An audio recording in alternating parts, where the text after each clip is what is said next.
Ladies and gentlemen, welcome back to the analysis of YOLENO TV. I hope you're well from wherever you're watching this channel. Now, Kithure Kindiki is on a charm offensive to try to win the whole of Mount Kenya to his side, a move that is giving him sleepless night. Now, because of that reason, Kithure Kindiki found himself making a very bizarre statement, a statement which was never expected. But the only shocking thing is that that statement was directed at NDINDI. Now, there has been massive reaction to what Kindiki told NDINDI, and I want to take you through this video so you get to understand what he told NYORO. So this is what he said. Maneno ni kiongozi wa wengi. Rais akishamaliza na maneno yake, mzigo inawekelewa huyo mtu. Wachana hata na chairman na budget. Huyo chairman ni mtu mdogo, ni kama assistant chief na county commissioner. Sasa county commissioner ni Kimani Ichung'wah, kuja usalamia hao watu. So this is a statement that was never expected, that it would come from Kindiki to refer to NYORO in that manner. Because based on that statement, it's as if Kindiki has deliberately belittled that position of NDINDI. And that's the reason why you find that there are so many reactions coming from the ground, and people are not happy at the manner in which Kindiki referred to NDINDI's position, Kamele position here, chief, assistant chief, and your position dogo kabisa. So in this analysis, ladies and gentlemen, I want us to establish the possible reasons why Kindiki could have used such kind of terms to refer to NDINDI. What is Kindiki's game plan? Now, before we get further on this, ladies and gentlemen, can you like this video? It's so important, because when you like this video, that's the only way YouTube shares our content. Subscribe to our channel if you're not subscribed before, and to existing subscribers, I want to continue thanking you so much, because without you, this channel cannot grow. So after carefully observing Kindiki, the statements he has made there, Kindiki first realized that NDINDI was not going to toe the line. Because looking at some of the previous utterances from NDINDI, you can as well tell that NDINDI is not going to toe the line. And NDINDI is not going to be used as a rubber stamp to convince the people that the economy has grown. This is a statement that NYORO has expressed time and time again. Now, I personally suspect something else. You know, if you look at Kiharu constituency, the plans, development there, most people have been trying to compare NDINDI and other members of parliament who have come out guns blazing on NDINDI, simply because the people of the Republic of Kenya have now realized that NDINDI anafanya kazi, but the rest hawafanyi kazi. The biggest corruption in our country lies squarely in parliament. There has been an abdication of budget process by the executive. There are few leaders within parliament who lead some specific committees. They appropriate themselves so much billions of shillings. Wenzetu, marafiki zangu, nyinyi mnajua, hata wengineo nimejaribu kuzungumza nao, na waambia huwezi kukaa kwa meza moja na mtu ambaye anasema Kenya hii kuna wale wanafaa na kuna wale wafai. So because of that realization, ladies and gentlemen, some of the members of parliament have derived a narrative that NDINDI is the most corrupt member of parliament. Now, the big question here is, who is not corrupt among these members of parliament? Just tell me one who is not corrupt. I look at these sudden attacks on NDINDI from another side of the coin, whereby, you know, about some weeks ago, NDINDI launched his Masomo Bora program. Kiharu Bata Cross, where the learners who are in schools, their parents are always at the mercy, because they rarely are able to clear their school fees.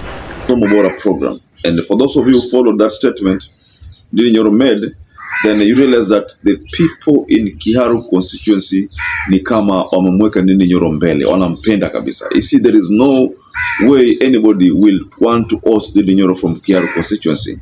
RIGATHI Gachagua himself is not even planning to put a candidate there who is going to replace Ndindi Nyoro, because Ndindi Nyoro has played his political cards maturely.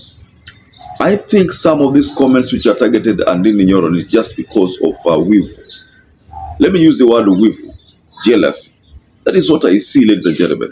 You know, for someone like Ndindi Nyoro to have constructed such ECD centers, very professional ones, because there's a time I looked at one ECD, it was being showcased from KIARO constituency, and then there was another one within a constituency in Kisii. Was it in Kisii? But that video was of a constituency in Rift Valley. It's not Kisii, but in Rift Valley. So, you know, most of these members of parliament are not performing, honestly speaking. Ni mdomo ndo nyingi. So that's why I think looking at what Ndindi Nyoro, what Kithure Kindiki is trying to do here, he was trying to, create a narrative that Ndindi Nyoro is mdogo kabisa. Because what happens is at the moment he made those pronouncements, what followed because there were members of parliament from UDA who started attacking Ndindi Nyoro. Walikuwa na attack because he's the chairman of the budgetary allocation committee. Ni kwamba ni yeye ndio ako more corrupt. You see, the fact that they're calling him more corrupt, saying that he allocated himself more money, that's the reason why, in his constituency, vitu zinafanyika. But you see, that's not the bottom line. The thing here is that Ndindi Nyoro has chosen to plan. He has chosen to plan the CDF funds vizuri, maturely, and in a beneficial way to the people in his constituency. So these other members of parliament wamekula hizi CDF. So kwa sababu wamekula hizi CDF, they are now trying to put a narrative or create a narrative that Ndindi Nyoro alijipatia pesa nyingi ndio maana he can deliver those things. But I think that's not the case. The thing here ni kwamba Ndindi Nyoro is using the funds professionally to try to implement in education. Whereas these other members of parliament, they are just doing more politics. No. The fact that Ndindi Nyoro ni chairman wa budgetary allocation committee na maanisha anapata allowances. Na yeye ni mbunge tena anapata pesa. So in his constituency, he is able to, do a lot. He's able to deliver a lot. That's why there's a time during the Masomo Bora program, which was showcased in so many mainstream media stations. In fact, most YouTube channels showcased that live session. You realize that that plan was very successful. So I'm looking at Ndindi Nyoro and I'm looking at Kithure Kindiki. Naona kama Kithure Kindiki ni kama kuna kawivu kana msumbua. Kwa sababu he's supposed to be the kingpin of Mount Kenya, but he can't be the kingpin of Mount Kenya because there are people like RIGATHI and there are people like Ndindi Nyoro ambao wanaonekana kama ni Mount Kenya imewakubali. So what should Kithure Kindiki do?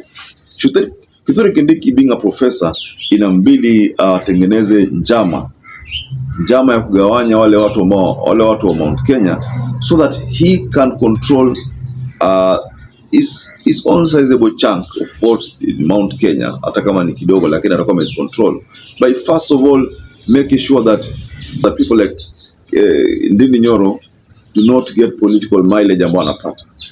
Second, by making sure that people like Ndindi Nyoro are branded as the most corrupt people, because that is what's happening right now. But the good thing with KIARO members of parliament, none of them seems to be accepting those kind of narrative. Wanajua kwamba hiyo ni kumharibia Ndindi Nyoro jina. As a result, they are not going to toe the line. Chaza bazo zimeamuka za kisiasa ndizo zimefanya jana kusikia koligi wangu, my immediate neighbor, Ndindi Nyoro, akinyoroshwa na akiambiwa yeye ni kama assistant chief.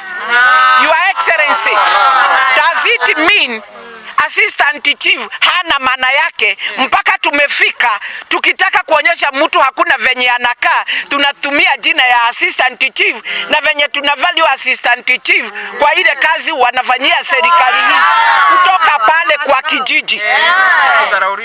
Na kama Ndindi Nyoro kuna makosa amefanya, wacha tumuongereshe kwa heshima. It's so unfortunate to our deputy president to call our MP a sub chief. Tunataka tumwambie hivi, Bwana Kindiki, tunakuheshimu sana. Wewe ndiye second in command wa Kenya. lakini kusema kuita MP wetu Dede Nyoro yeye ni sub chief, atungedhania maongezi kama hiyo inaweza toka kinywa cha deputy president. Manake ile kazi ambayo Dede Nyoro amefanya hapa, tuliona juzi MPs from all over the country walikuwa wamekuja kusoma ile kazi Dede Nyoro anafanya hapa. Na tunauliza kama sub chief ambaye ni Dede Nyoro mwenye unaita sub chief anaweza fanya hiyo kazi. You are the deputy president of the Kenya. Wewe umefanyia watu wa kwenyu nini? Huko Dharakanithi kuna wakati tulikuona huko. Ulikuwa umeenda huko kujenga nyumba ya matope. Dede Nyoro hakuna hata class moja amejenga ya matope. So it's so unfortunate for the deputy president to call an MP a sub chief. Tumehuzunika sana sisi kama wakazi wa Kiharu, kwa maana naibu wa rais ambaye ni Kithure Kindiki tunamheshimu sana na tunamrespect sana kama naibu wa rais, lakini yeye hatufurahishi kwa maana hakuna vile anaweza kuja kwa ground aite mheshimiwa wetu Dede Nyoro ati amuite kama amulinganishe na assistant chief. So, ladies and gentlemen, I'd like to raise my case there, but just go below in the comment section and tell us what do you think DP Kithure Kindiki meant when he made remarks of this magnitude. Maneno ni kiongozi wa wengi. Rais akishamaliza na maneno yake, mzigo inawekelewa huyo mtu. Wachana hata na chairman ya budget. Huyo chairman ni mtu mdogo, ni kama assistant chief na county commissioner. Sasa county commissioner ni Kimani Ichung'wah, kuja usalamia hao watu. So, ladies and gentlemen, perhaps if you're watching this video and you've not subscribed, take 1 second and subscribe, like this video. Until you catch up again, stay safe and stay blessed.